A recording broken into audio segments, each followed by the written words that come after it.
Aggressive polar bear slices Christopher Enek in half. True animal attacks.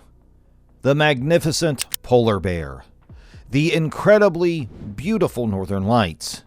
Imagine for a moment what it would be like to see polar bears and the northern lights on the same trip. But that experience may not come for free.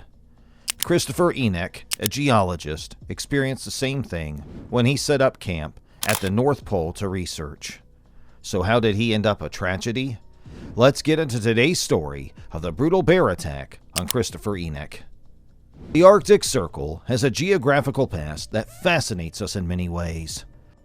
Think of a glacier as a big icebox that has all the answers about how the world was a long time ago locked inside.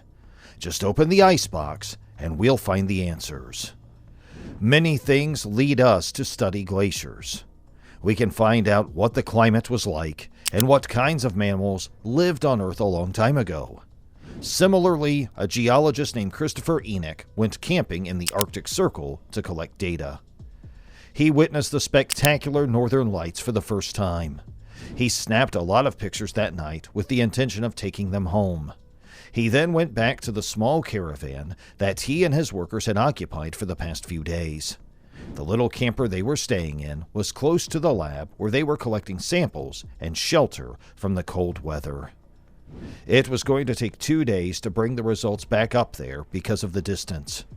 They were packing up to go, and Christopher went back out onto the ice by himself to collect yet another sample to take with them. After walking a little over half a kilometer, Christopher arrived at the closest site for taking samples.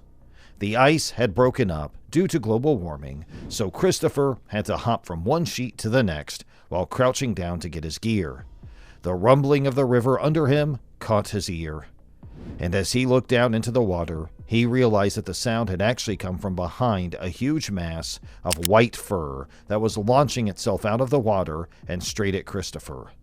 Within seconds, the polar bear had soared above the scientist, landed on the opposite side of its paw in the water, and lashed at his shoulder before disappearing beneath the waves. Due to the beast's weight, the water pushed the ice sheet Christopher was riding backward, putting him further from the caravan and safety. He saw the beast swim towards him from the ice and froze in shock.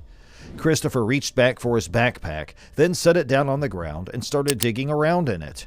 He was prepared for the possibility of encountering a bear and knew what to do if one appeared, but this was the first time he'd ever come face to face with one. Even when he tried to unzip the bag, his trembling arms prevented him from doing so. He saw the bear's claws latch onto the ice as it began to lift itself out of the water and knew that if he approached the animal, he would be crushed. Christopher reversed course and sprayed a deadly creature with his bear spray. Although the majority of the shots missed their target, the beast's acute sense of smell detected the corrosive chemicals and caused it to immediately turn and dive back into the sea. The scientist turned, grabbed his rucksack, and rushed for it, hopping from one ice sheet to the next, spraying bear spray behind him as he ran. He was a long way from the safety of the caravan, and the others weren't there if the beast reappeared and wanted to attack again. He had no one to ask for help, so he turned and sprayed as he ran, all the while wincing in pain from the bear's slash to his shoulder. He didn't even slow down after dropping the bear spray into the lake when he turned to flee and tripped on the ice. Even as he ran as fast as he could on the ice, the edge of the sheet he was on lifted slightly ahead of him, and he tumbled backward, tumbling off the ice and into the icy waters below.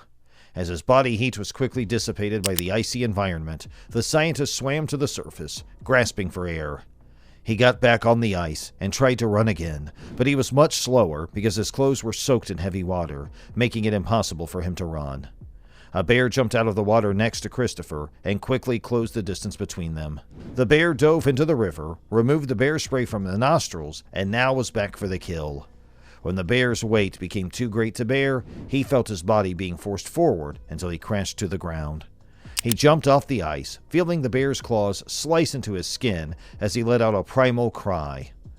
Christopher attempted to fight back by turning around, but the claws sliced into his back as they moved.